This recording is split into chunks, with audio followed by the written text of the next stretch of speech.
मेरे प्रिय विद्यार्थियों, हिंदी ज्ञान मंजूषा में आपका हार्दिक स्वागत है। पिछले वीडियो में हम लोगों ने कैदी और कोकिला पाठ के कवि का परिचय एवं व्याख्या समझा है। आज हम अभ्यास के प्रश्नों के उत्तर देखेंगे।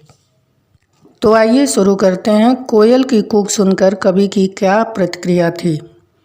उत्तर देखें। कोयल की कूक सुनकर कवि को लगा कि वह उनसे कुछ कहना चाहती है, या तो वह उनसे निरंतर लड़ते रहने की प्रेरणा देना चाहती है या उनकी यातनाओं के दर्द को बांटना चाहती है।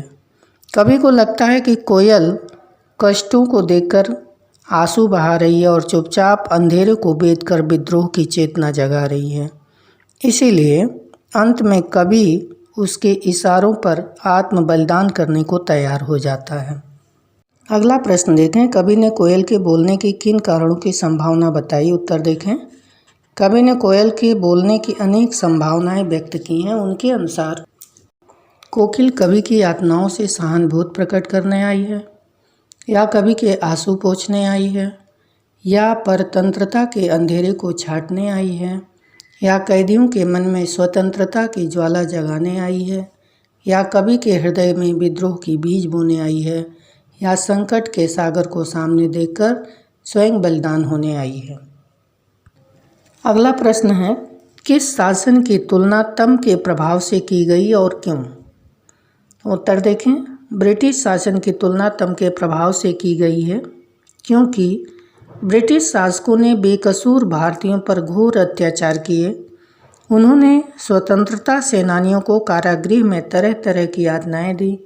उन्हें कोलू के बैल की तरह जोता गया।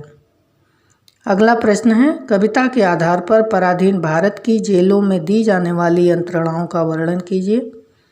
उत्तर देखें।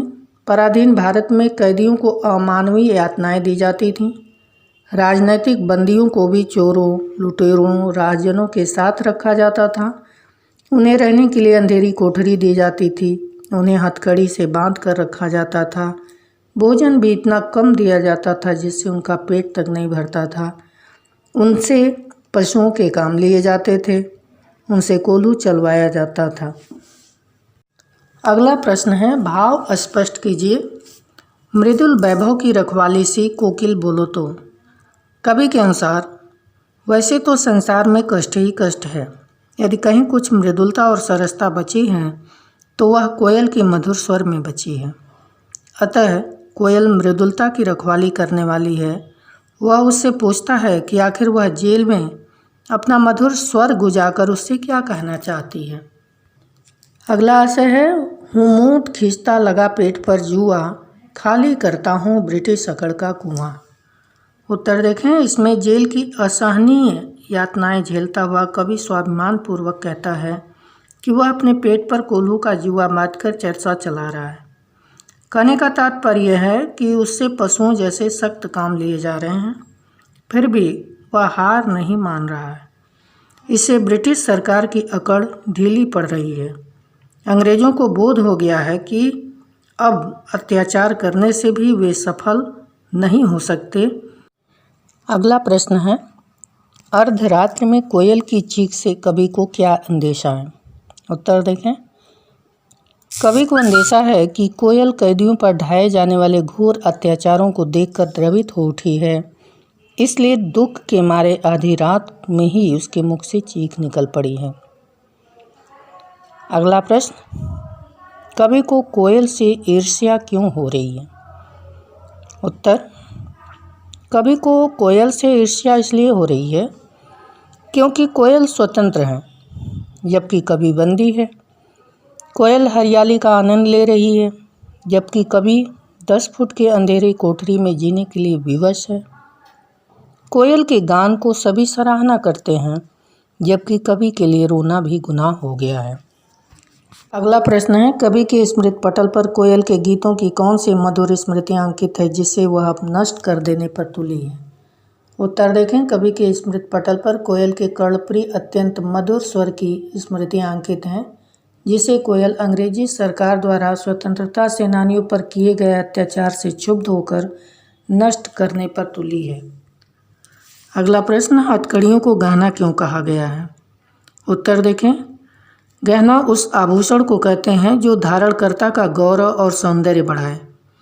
पंडित माखनलाल चतुर्वेदी जैसे क्रांतिकारी, जिन्होंने स्वतंत्रता प्राप्ति के लिए स्वयं प्रेरणा से संघर्ष का मार्ग अपनाया था, जेल को अपना प्रिय आवास तथा हथकड़ियों को गहना समझते थे।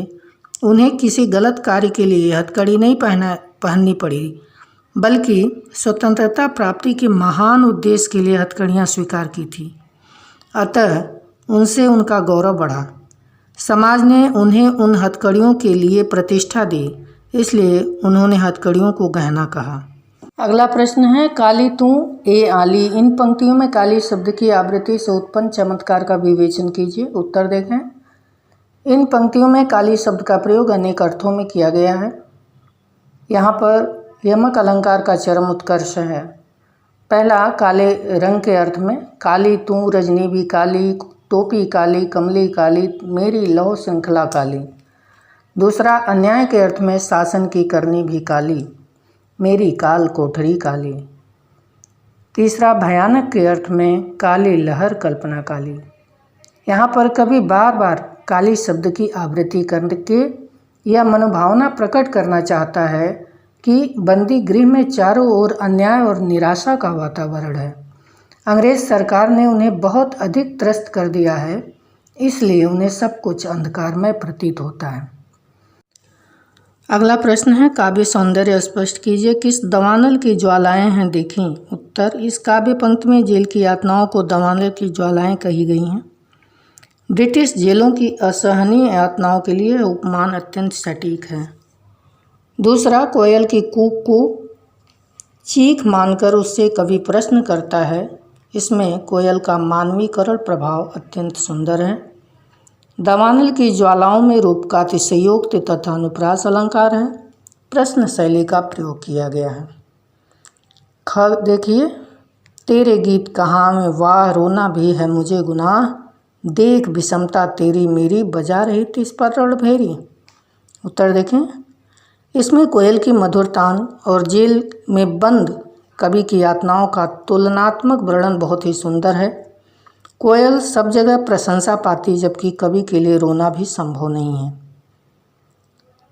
और अगला, कोयल का मानवीकरण बहुत ही सुंदर प्रयोग है।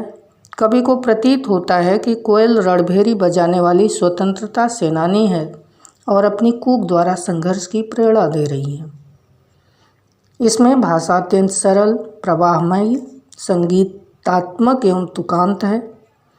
तेरी मेरी में अनुप्रास और स्वर मैत्री का संगम है।